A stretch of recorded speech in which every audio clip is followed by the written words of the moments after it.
साथियों नमस्कार, मेरे सामने आप देख रहे हैं एक बुजुर्ग महिला है, वो खड़ी है क्योंकि वो अपने नेता को देखना चाह रही है। इनसे बात करेंगे और आपको रूबरू कराएंगे।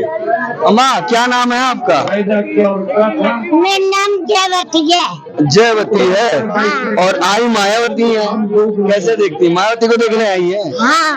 है? हाँ। बहुत पसंद है क्या? बस। बहुत पसंद है क्या? हाँ, बढ़िया। तो मायावती को आशीर्वाद देंगे, इस बार सरकार बनवाएंगी? हाँ, बनाएंगे। है? हाँ। अच्छा, क्यों अच्छी लगती है? क्यों अच्छी लगती है? गरीब की सहायता करती है। गरीब की सहायता करती है। गरीबों की सहायता करती है, इसलिए आपको अच्छी लगती है। क्या उम्र होगी अम्मा आपकी? मेरी पता नहीं। लगभग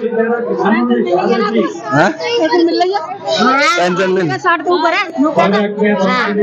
उम्र नहीं बताइए, महिलाओं की उम्र नहीं पूछनी चाहिए ना। यूपी का मतलब वो आ सके शासन, यहाँ पे बहन बेटियां सुरक्षित रह सकती हैं। मुझे तो लग नहीं रहा। ऐसे कह रहे हैं यहाँ पर लोग, सावन से पूछा है मैंने कि मुझे तो लग नहीं रहा। यूपी में हम 10-10 बजे घूमते हैं बाजारों में, कोई कुछ नहीं कहता है। यहाँ पे लेडीज 8 बजे से बाद में निकल नहीं सकती है रोड पे। बहुत दिक्कतें हैं क्या? हाँ, यहाँ पे तो हरियाणा के अंदर तो बहुत दिक्कत है। अच्छा। हाँ, बात है, मतलब कि यहाँ पे क्या कोसी से लेके उधर इधर तक टूल टैक्स कोसी से लेके इधर इधर तक हरियाणा तक। अच्छा। हाँ, सुरक्षित नहीं है यहाँ पे बहन बेटी उनकी। और रोजगार मिल रहा है लोगों को? काम वाम धंधा है? काम वाम धंधा तो सही है। नहीं, आपको सरकारी नौकरी मिल रही है? सरकारी नौकरी नहीं है बेटा, सरकारी सरकारी नौकरी किसी को नहीं, तो रेलवे में भी भर्ती नहीं खुल रही है, कुछ में भी नहीं है जॉब। सही बात बताना, काम मिल रही है, कुछ नौकरी नहीं है। आप क्या करती हैं? हम तो प्राइवेट जॉब करते हैं। कितना पढ़ी है? कितना पढ़ी है? 5-6 पढ़े हैं, ज्यादा नहीं। प्राइवेट काम कर रही हैं? प्राइवेट काम कंपनियों में कर लेते हैं। अच्छा। हाँ, कुछ नहीं है घर में। हमारी बुढ़िया बुढ़े मतलब पेंसिल ऐसा कुछ नहीं है, कोई नहीं बनवाता है, नहीं कोई किसी की सुनता है। हमारा बुढ़ा में क्या खेत भी नाम नहीं हुआ, नहीं तो कोई वकील सुनता है, कुछ नहीं सुनते हैं। ऐसा मतलब क्या कह रही थी आप? रहने को तो जगह भी ना है। रहने को तो जगह भी ना है। अच्छा। हाँ, बड़ी दिक्कत है। गरीब आदमी। हाँ। एक दौर हो गया, आपको देख रही होंगी, सभी नेता आते हैं, क्यों सुनवाई नहीं करते हैं? कोई भी सुनाई ना करे, अपनी करते हैं। सब अपनी करते हैं, तो आपकी सुनवाई कौन करेगा? यही करे। कौन? मायावती। मायावती करेंगे। हाँ, आप क्या कह रही थी? बोल रही है मेरे तो 3-3 बच्चे पढ़े लिखे खूब भी है, MA करके डोले, किसी को भी वो नहीं है। अच्छा। नहीं घूम रही, देख लो। प्राइवेट तक मिल रही नहीं है, सरकारी तो जब मिलेगी। कैसे मिलेगी? अब देखो ये हो जाए तो बल्ले बल्ले। हाँ, बल्ले बल्ले बल्ले हो जाएगी। पक्का? मायावती हमारे यहाँ आनी चाहिए। अच्छा, आनी ही चाहिए। हाँ भैया, ये बड़ी बात है कि एक बुजुर्ग महिला इस दर्द को समझ, इस पीड़ा को समझ रही सहायता करेगी, हमारी सहायता करेगी मायावती। बताइए, ये युवा नहीं समझता, ये देश नहीं समझता, मगर ये बुजुर्ग समझ रहे हैं कि इनकी सरकार कौन सी चाहिए, इनको कौन सी निवेदन है और निवेदन कर रहे हैं। जी, गरीब आदमी है। क्या नाम है आपका? नाम बता दो। जोजो। जोजो नाम है। क्यों आई है? क्यों आई यहाँ?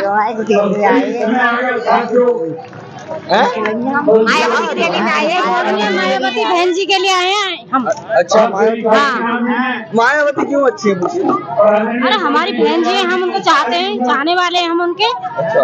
हाँ, काफी बुजुर्ग महिलाएं आई हैं अपने नेता को देखने, इसका क्या कारण है? बहन जी को देंगे हम, औरों को क्यों देंगे? अच्छा। बहन जी हमारे सपोर्ट में। मतलब आप बहुत खुश दिख रही हैं, आपकी नेता आई हैं। और क्या खुश क्यों नहीं होंगे, तो हमारी हैं सब चिंता के, हम खुश नहीं होंगे तो।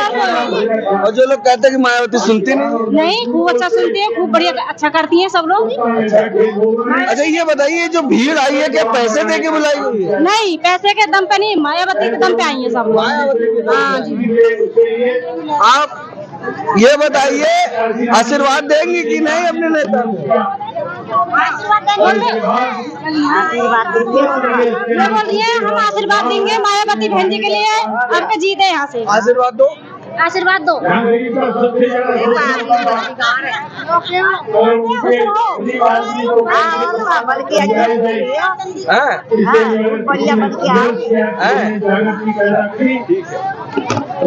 ये देखिए बुजुर्ग भी मिल रही है, तमाम महिलाएं आपको दिखाने की बात करते हैं। काफी संख्या में बुजुर्ग महिलाएं आई हैं। बोलिए, सारी बुजुर्ग महिलाएं भी आई हैं जी।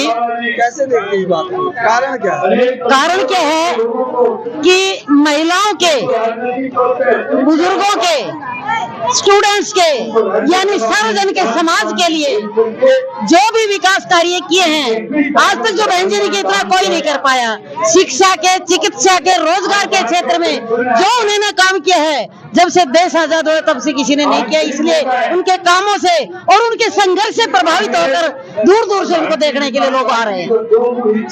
आप जो बात कर रही हैं, बड़ा मैं सोच रहा हूँ, जो बात करने का आपका अंदाजे बयां है वो साफ साफ दिखा रहा है बसपा के लिए बहुत समर्पित है। हाँ जी, बसपा के लिए बहुत समर्पित है जी। क्यों? क्योंकि देखिए, ये कमेरा किसान मजदूरों की पार्टी है, धन्ना सेठों की नहीं है। ये जमीन से जुड़ी हुई कार्यकर्ताओं की पार्टी है। बहन जी ने उस समय में संघर्ष शुरू किया था जब अपने घर की बहन बेटियों को घर से भी नहीं निकलने देता था। पूरी जिंदगी लगा दी समाज के लिए। और इसी तरह मान्यवर साहब काशीराम जी ने पूरा जीवन ही समाज के लिए लगा दिया। तो ऐसे समर्पित नेताओं के लिए। और देखिए, ये बहुजन समाज पार्टी राजनीतिक पार्टी बाद में है, महापुरुषों का मिशन है, फूले साहब अम्बेडकर का मिशन है, तो हम मिशन के साथ हैं, मिशनरी हैं हम। तो मिशन की बात अगर करें तो मायावती से बेहतर कोई नेता नहीं है। बिल्कुल नहीं है जी, वो एकदम प्योर शुद्ध जो है मिशनरी वो है। आज तक किसी भी दिखावे में, यानी मंदिर मस्जिद गुरुद्वारे जो लोग जाते हैं ना, किसी पाखंडवाद में विश्वास नहीं करती और महापुरुषों के पद चिन्ह पर चलने वाली है। इसलिए उनसे प्रभावित होकर उनसे जुड़े हुए हम शुरू से ही। अच्छा, कब से जुड़ी हुई है? वैसे तो मैं एक रिटायर्ड कर्मचारी हूँ। अच्छा, बहुत पहले से, मिशन से बहुत पहले से जुड़ी हुई हूँ। आदमी वोट देता है, सपोर्ट करता है, वोट तो सब देते हैं ना, तो उस हिसाब से आपको किस पार्टी का मिशन अच्छा लगा और कब से लगी है? देखिए, वही मैं आपको बताने जा रही हूँ कि मैं बहुत पहले से जुड़ी हुई थी मिशन से, लेकिन कर्मचारी की कुछ सीमाएं होती है। 2000 अगस्त 2016 में रिटायर हुई थी। जिस दिन रिटायर हुई उसी दिन में बीएसपी का दामन थाम लिया था। पार्टियों के और भी ऑफर आए थे, क्योंकि मैं उससे पहले हजरत में स्टेट बॉडी में वाइस प्रेसिडेंट रह चुकी, तो लोग चाहते थे कि उनको थोड़ा बहुत बोलना आता है। तो शिक्षा शेरनी का दूध है, बाबा साहब ने कहा था, वो मैंने चख लिया। इसलिए अपने महापुरुषों के मिशन को मैं समझ गई और इस अपने घर में आ गई। ये हमारा अपना घर है। अच्छा, मुझे एक बात ये पूछनी है कि जिस तरह के मिशन मूवमेंट के लिए बहन जी ने आकाश आनंद को चुना है, वो कैसे नेता है? देखिए, वो बढ़ता हुआ सितारा है। बहन जी ने सबको देख लिया। लोग इल्जाम लगाते हैं कि भाई भतीजावाद नहीं, ये उनकी मजबूरी होगी थी। जिस पे भी विश्वास किया उन्होंने पीठ में छुरा घोंपा। दूसरी बात, देखिए, हमारे हरियाणा में ले लो, दूर की बात मत जाओ, हमारे रेवाड़ी से 4 पीढ़ियां, जैसे वीरेंद्र है, इंद्रजीत है, उसकी बेटी आरती राव है, इसी तरह और भी पार्टियां जिनकी 3-3, 4-4 पीढ़ियां। मुलायम का परिवार देख लो, लालू का परिवार देख लो, उनसे जब कोई आता है कोई उंगली नहीं उठाता। लेकिन एक अकेली बहन जी केवल अपने भतीजे को ले आई तो पेट में उड़ है जी। तो इन्होंने इस मिशन को आगे बढ़ाना, देखिए, जिस घर को बनाने में जिसने पूरी जिंदगी लगा दी, किसी ऐसे गहरे को तो नहीं सौंप सकते। इसलिए उनको जिम्मेदारी देने के लिए उनको आगे किया। आम कार्यकर्ता ये कहना चाहता है मिशन मूवमेंट ने कई लोगों को तैयार किया मगर वो खड़े नहीं उतरे। बिल्कुल, तब जाके बहन जी ने ऐसा आकाश आनंद को बनाया। बिल्कुल, बहुतों को जाता परखा है, लेकिन किसी ने भाई वो बिक गया। कोई अपने व्यक्तिगत स्वार्थ के लिए, उन्होंने अपने आप को ऊंचा दिखाने के लिए, समाज को तोड़ने के लिए जो भी काम किए, तो हार कर बहन जी को, अपने भतीजे को आगे लाना पड़ा। भाई इस मिशन को सदा तो कोई रहना नहीं। एक बहुत बुरी बात कह रही हूँ कि हमने सबने जाना है, तो जो मिशन हमारा फिलहाल चल रहा है उसका ऐसे थोड़ी छोड़ के जाना है, किसी जिम्मेवार व्यक्ति को देख के। बहुत गहरी बात आप बोली, तभी हमको बात करने में आपसे मजा आ रहा है कि एक शिक्षित महिला, आपने कहा जो शेरनी का दूध है जो पिएगा वो दहाड़ेगा, और आपने कहा कि मैंने चखा है तो ये है। और बसपा सुप्रीमो ने चेनी का दूध पिया है और दहाड़ रही है, कैसे देख रही चुनाव? चुनाव देखिए, मैं तो कल परसों उचाना गई थी, वहाँ भी आप जैसे साथियों ने पूछा कि क्या है, देखिए वैसे तो साइलेंट है वोटर, लेकिन दोनों पार्टियों को देख लिया हमने, बहुत नजदीक से देखा है। मैं तो एक ही कहती हूँ कि क्यों पड़े हो चक्कर में, कोई नहीं है टक्कर में। चलेगा हाथी चश्मा लगा के, उड़ेगी धूल, ना रहेगा पंजा और ना रहेगा फूल। कितनी सीटें आप अनुमान मान रही हैं, क्योंकि आप शिक्षित महिला, आप देख रही होंगी कई चीजों? देखिए हमारी तो उम्मीद है अबाव 50। अगर देखिए हमारे समाज के ऊपर ये गरीब गुर्गा की पार्टी है, इनके ऊपर एक ठप्पा और लगा हुआ कि ये बिक जाते हैं। कुछ एक भाई सरमाएदारों के दबाव में होते हैं, कुछ एहसानमंद हो जाते हैं, तो वास्तव में कुछ एक वोट खिसक जाते इधर उधर। लेकिन मान्यवर साहब काशीराम जी ने कहा था कि जिसने वोट का सौदा कर लिया, बड़ी बहन बेटी की इज्जत से सौदा कर लिया, जो इस चीज को समझ गया ना, वो तो कहीं जाएगा नहीं। बहन जी ने कभी समाज के लिए सौदा नहीं किया? बिल्कुल नहीं किया। कभी समाज के मान सम्मान के लिए सौदा करती तो अभी इंडिया गठबंधन है तो उसमें चली जाती, लेकिन उन्होंने अपने समाज का मान सम्मान ऊपर रखने के लिए उनके द्वारे नहीं गई। आप ये जो बात कह रही हैं, तो उन लोगों का कहना कभी भाजपा ज्वाइन किया था? हाँ जी, कभी भाजपा को समर्थन किया था?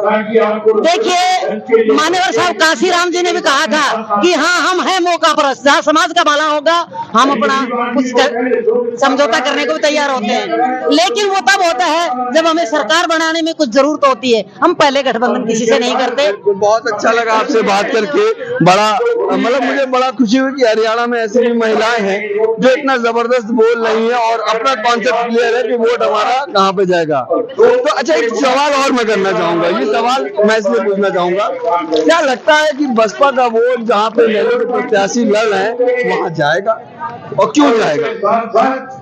मैंने बताया ना, जो समर्पित होगा वो बिकेगा नहीं और मतलबी होगा वो टिकेगा नहीं। यहाँ पे समर्पित लोग हैं, बिल्कुल, इसीलिए तो उम्मीद है हमें। फिर एक बात और कहते मान्यवर साहब काशीराम जी ने कि जो जो बसपा का ग्राफ बढ़ेगा, हमारे समाज में ये दूसरे लोग दलाल पैदा करेंगे, और वो हम देख रहे हैं आजकल बहुत से ऐसे कुकर मुते की तरह इनके इशारे पे खड़े हो रहे हैं। दूर मत जाओ, ये जो बोल रहे हैं इन्हीं के परिवार में भी गद्दार पैदा हो गए। एक पिछली योजना में सरकार बनी पड़ी थी, लेकिन बीजेपी ने उस परिवार को पाड़ दिया और वो एक नालायक उनके हाथों बिक गया, इसलिए हमें 5 साल और इंतजार करना पड़ा। लेकिन अब की बार मुझे उम्मीद है कि 101% हरियाणा में गठबंधन की सरकार बनने जा रही है। यानी कहीं ना कहीं जिस तरह से बसपा सुप्रीमो ने सांसद पद और वहां पर दूसरा मामला कर ले, इनेलो के महासचिव ने विधायक पद छोड़ दिया, तो ये समर्पण जो किसानों कमेरावादियों के लिए रहा है, तो वो वोट उनके साथ आएगा। देखिए इतिहास गवाह है इस बात का कि जो समाज के लिए समर्पित होते हैं वही पद को त्यागते हैं। वो था महिला बिल, बाबा साहब ने उसके एवज में जब उनका बिल पास नहीं होने दिया नेहरू ने, तो इस्तीफा दिया। उसी नक्शे कदम पर चलते हुए शब्बीरपुर कांड से कारण बहन जी को जब संसद में बोलने नहीं दिया, 3 मिनट में भी 30 बार हंगामा हुआ, तो उसी टाइम उनके मुंह पे इस्तीफा फेंक के आ गई थी। अगर वो चाहती तो कुर्सी से चिपकी रहती, लेकिन उन्होंने समाज का मान सम्मान पहले रखा।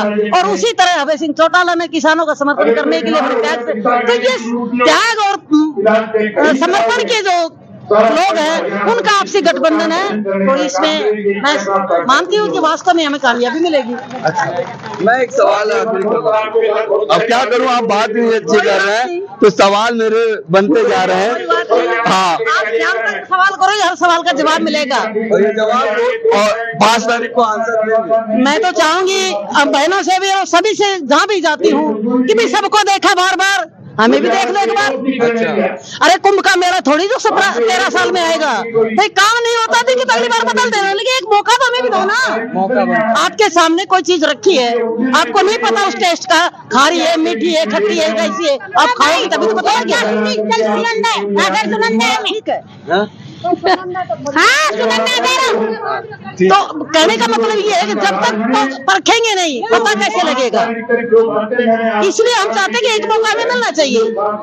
ये तो समर्पण है, आपको दिख रहा होगा। मैं बात कर रहा था तो लोगों ने कहा कि बीच में मत बोलो, हमको सुनने दो, हमारे नेता आए हुए हैं। तो ये चीज बहुत बड़ी चीज है। आप देखिए संख्या बल है यहाँ पे महिलाओं की, बुजुर्ग से बुजुर्ग महिलाएं अपने नेता को देखने आए।